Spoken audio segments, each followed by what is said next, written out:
परणी बैजनाथच्या वैजनाथाला मी नमन करतो. हर हर महादेव.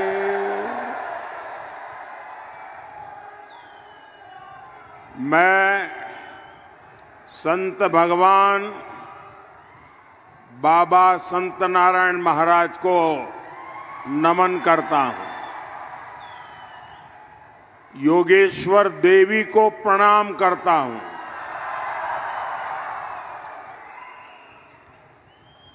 बीड़ का हमारे स्वर्गीय गोपीनाथ मुंडे जी से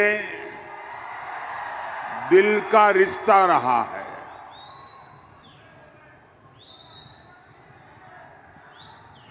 वो हमेशा मुझसे बीड़ और मराठवाड़ के विकास के लिए चर्चा करते थे. मैं उन्हें बहुत भावपूर्वक याद कर रहा हूं. और साथियों, मेरा एक दुर्भाग्य रहा कि 2014 में आपने जब मुझे देश की सेवा करने का दायित्व दिया, तब मैं देश भर में से गोपीनाथ जी जैसे साथियों को चुन चुन करके दिल्ली ले गया था, ताकि हम मिलकर के देश की सेवा करें. गोपीनाथ जी के पास मुझसे भी ज्यादा अनुभव था.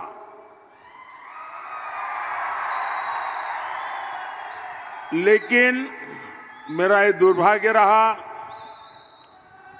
कि आने के कुछ ही समय में मेरे इस साथी को मुझे गंवाना पड़ा. और इन कार्यकाल में मुझे मेरे बहुत साथी खोने पड़े. गोपीनाथ जी, अरुण जेटली, सुषमा स्वराज, मनोहर पर्रिकर, यानी ये आप कल्पना कर सकते हैं कि मेरे जैसे व्यक्ति को जब मेरे हाथ कट जाए तो मेरी मुसीबत कितनी बढ़ गई होगी. और इसलिए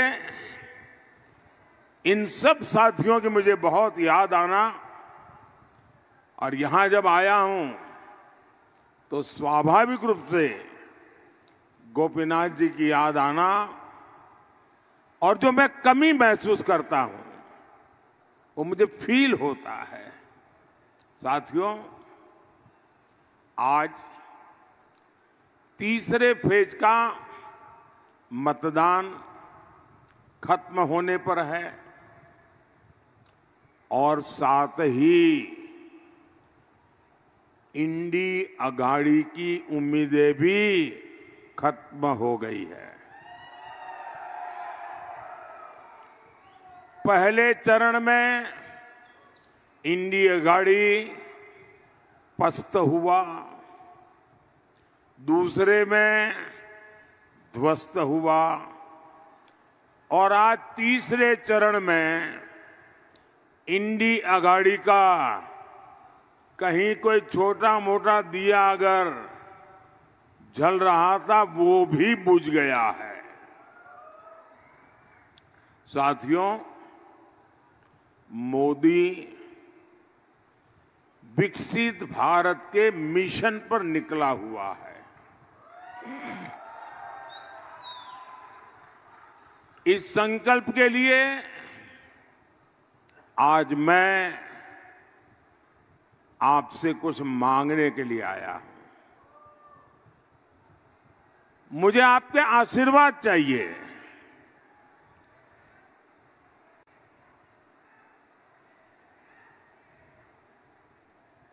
और मेरी विरासत आप ही है. आपकी आने वाली पीढ़ियां वो ही मेरी विरासत है. मैं आपके भविष्य को बेहतर बनाने के लिए निकला हूं। मैं आपके बच्चों के भविष्य को बेहतर बनाने के लिए दिन रात मेहनत कर रहा हूं। आप ही मेरा परिवार है।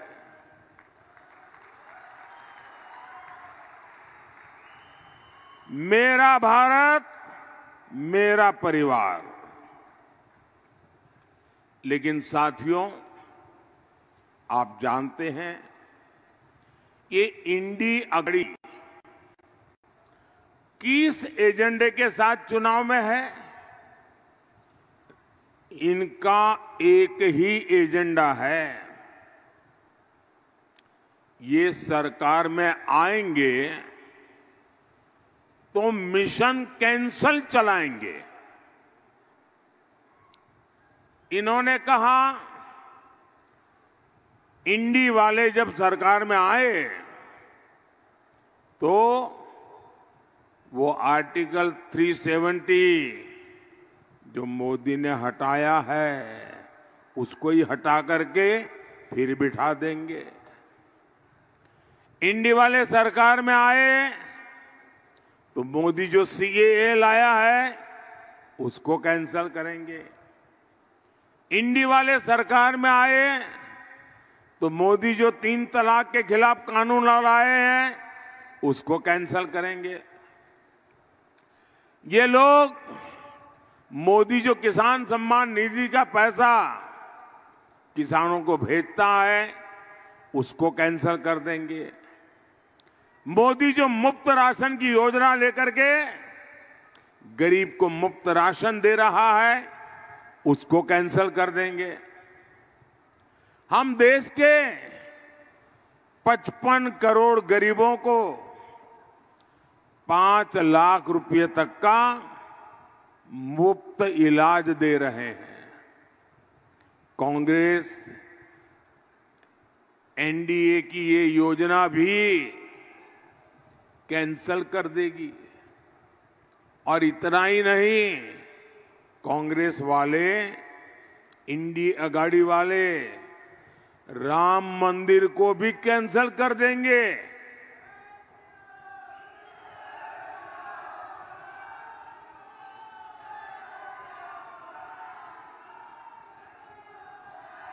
आप चौंकिए नहीं। एक पुराने कांग्रेसी नेता ने जो 20-25 साल कांग्रेस में रहे, जिन्होंने कुछ समय पहले ही कांग्रेस छोड़ी है, उन्होंने एक सनसनीखेज खुलासा किया है। उन्होंने बताया है कि जब कोर्ट से राम मंदिर के पक्ष में फैसला आया था तो शहजादे ने खास लोगों की एक मीटिंग बुलाई थी। शहजादे ने कहा था कि कांग्रेस सरकार आएगी तो राम मंदिर पर सुप्रीम कोर्ट का फैसला पलट देंगे। इनके पिताजी ने तुष्टीकरण के लिए 3 तलाक के मामले में साहबानो केस में सुप्रीम कोर्ट का जो जजमेंट आया था उसके निर्णय को पलट दिया था। कहते हैं वैसे ही अब राम मंदिर के फैसले को भी पलट देंगे। साथियों, आज ही इंडी गठबंधन के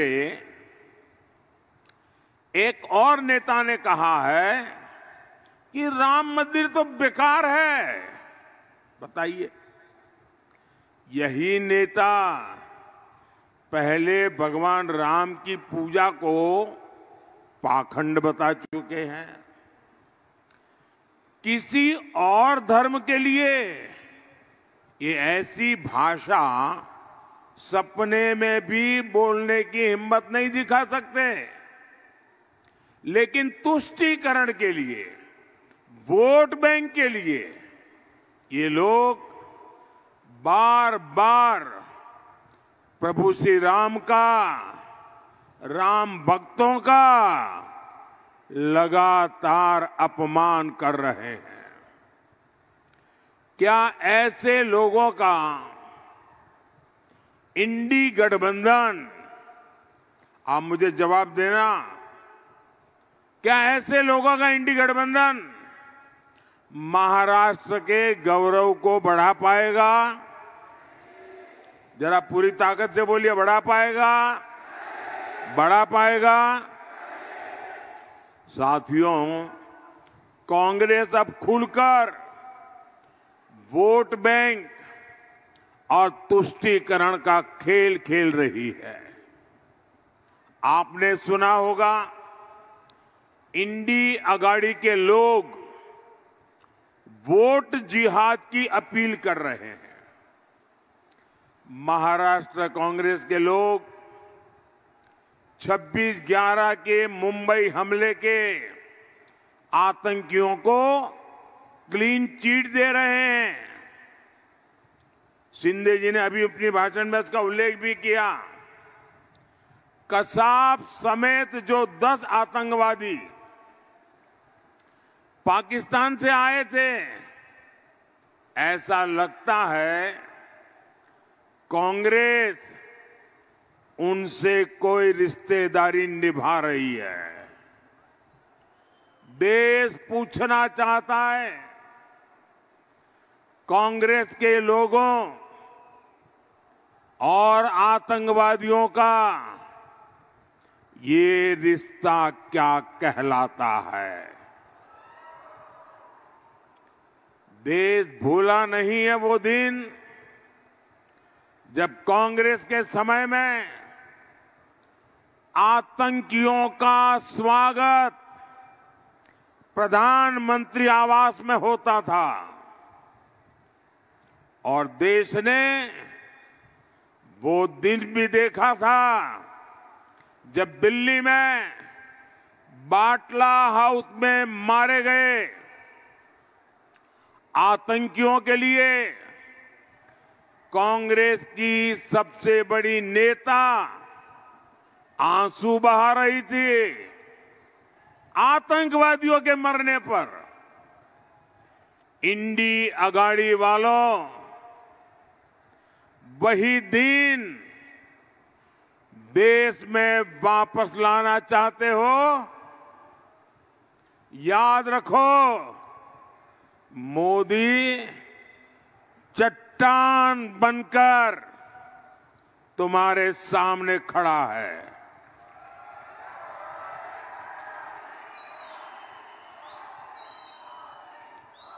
साथियों, शहजादे तुष्टीकरण की सनक में एक और खतरनाक चाल चल रहे हैं।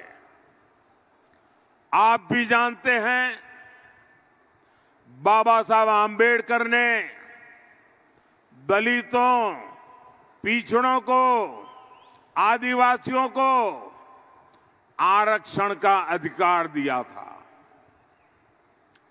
बाबा साहब ने इस बात का भी पुरजोश विरोध किया था कि भारत में धर्म के आधार पर आरक्षण नहीं दिया जा सकता। इस बात पर बाबा साहब अड़े हुए थे। पूरी संविधान सभा ने आज से 75 साल पहले लंबी चर्चा करके तय किया था कि धर्म के आधार पर इस देश में आरक्षण नहीं दिया जा सकता। लेकिन कांग्रेस पार्टी दलितों, आदिवासियों, पिछड़ों का आरक्षण छीनकर उसे धर्म के नाम पर देना चाहती है। आपको मैं एक उदाहरण बताता हूं, ये कल्पना नहीं है, ये हो चुका है और आप चौंक जाएंगे। आपके सामने कितनी बड़ी मुसीबत दरवाजे पर दस्तक दे रही है, मैं उदाहरण के साथ आज मेरे बीड़ के भाई बहनों को समझाना चाहता हूं। मैं मेरे देश के लोगों को समझाना चाहता हूं। कर्नाटका में कांग्रेस की सरकार है, वहां पर ओबीसी को 27% आरक्षण मिला हुआ है। इन्होंने क्या किया, रातों रात एक फतवा निकाला सरकार ने। रातों रात उन्होंने एक ऑर्डर निकाला, थप्पे मार दिए, सिग्नेचर कर दिया और ऑर्डर क्या निकाला, कर्नाटका में जितने भी मुसलमान हैं सबको रातों रात उन्होंने ओबीसी बना दिया, घोषित कर दिया आज से ये ओबीसी है। परिणाम क्या हुआ, जो ओबीसी समाज के लोगों को 27% आरक्षण मिला था, बाबा साहब आंबेडकर ने दिया था, संविधान ने दिया था, भारत की संसद ने दिया था, रातों रात मुसलमानों को ओबीसी बनाकर उसमें डाल दिया। तो जो ओबीसी के पास था उसमें डाका डाल दिया, रातों रात चोरी करके लूट लिया और जो पहले इसका लाभ लेते थे उसका बहुत बड़ा हिस्सा मुसलमानों के खाते में चला गया। अब मुझे बताइए, क्या इस प्रकार का खेल आपको मंजूर है? पिछले दरवाजे से ओबीसी का आरक्षण लूट लिया जाए, ये आपको मंजूर है? जरा पूरी ताकत से बताओ तो पता चलेगा कि मंजूर है कि नहीं है। आपको मंजूर है सब? आप अब यही काम ये देश में हर राज्य में करना चाहते हैं। साथियों, आज सुबह ही इंडी गठबंधन के एक और नेता ने इनकी साजिश को खुद ही स्वीकार कर लिया है और उनके झूठ को बेनकाब कर दिया है। और ये नेता वही है जिन्हें चारा घोटाले में अदालत ने सजा दी है। जानते हैं ना नाम? तो कौन है? चलिए, भीड़ वाले भी जानते हैं। इंडी गठबंधन के इस नेता ने आखिरकार स्वीकार कर लिया है कि ये लोग मुसलमानों को पूरा का पूरा आरक्षण देना चाहते हैं। यानी अभी जो एससी, एसटी, ओबीसी को आरक्षण मिलता है वो बंद करके ये लोग पूरा का पूरा आरक्षण मुसलमानों को देना चाहते हैं। आज सुबह उन्होंने कहा है ये इस देश के हर दलित, पिछड़े, आदिवासी के लिए खतरे की घंटी है। इसलिए आपको इंडी गठबंधन के इरादों से सावधान रहना है। भाइयों बहनों, ये मोदी है, आप भी इसको भलीभांति जानते हैं। मैं आपको गारंटी देता हूं, जब तक मोदी जिंदा है,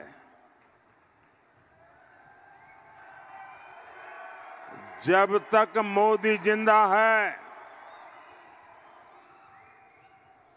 दुनिया की कोई ताकत दलितों का, आदिवासियों का, पिछड़ों का, ओबीसी का आरक्षण नहीं ले सकती है। ये मोदी की ताकत है। भाइयों बहनों, आज कोई भी राष्ट्रवादी ताकत कांग्रेस के साथ नहीं बची है। असली राष्ट्रवादी कांग्रेस पार्टी बीजेपी के साथ है। बाला साहब ठाकरे की असली राष्ट्रवादी शिवसेना बीजेपी के साथ है। और कांग्रेस के साथ कौन है? नकली शिवसेना, नकली राष्ट्रवादी कांग्रेस। और ये कर क्या रहे हैं? ये नकली वादे कर रहे हैं, नकली वीडियो बना रहे हैं। साथियों, कांग्रेस की आदत है न काम करो न काम करने दो। आपको याद होगा, मैंने गुजरात और महाराष्ट्र के बीच बुलेट ट्रेन का काम शुरू किया।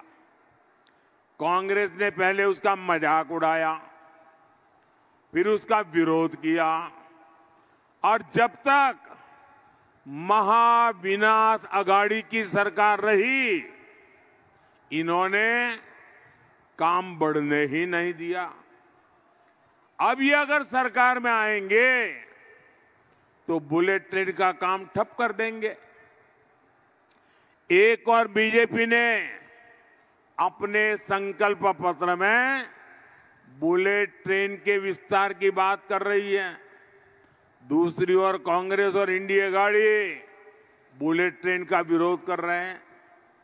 आप मुझे बताइए, 21वीं सदी के भारत को कौन सी सरकार चाहिए? क्या देश को इन विकास विरोधी लोगों के हाथ में हम दे सकते हैं क्या? साथियों, कांग्रेस जहां भी आई है, उसने सपनों को कुचला है। महाराष्ट्र और मराठवाड़ा खुद इसके भुक्तभोगी है। इंडी अघाड़ी ने कभी यहां सूखे की समस्या की ओर ध्यान नहीं दिया। इन्होंने बस फीते काटे और भ्रष्टाचार किया। 60 वर्षों से मराठवाड़ा जल ग्रिड परियोजना ठप पड़ी थी।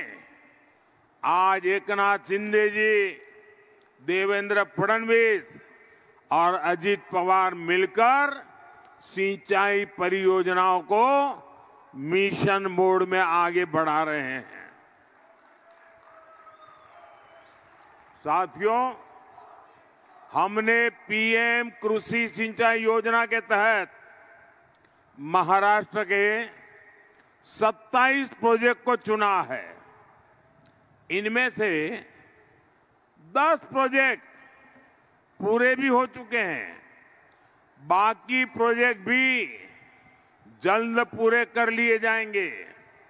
जब देवेंद्र फडणवीस जी की सरकार ने महाराष्ट्र के लिए बलिराजा जल संजीवनी स्कीम बनाई थी, लेकिन इंडी अघाड़ी सरकार ने उसे भी रोक दिया था।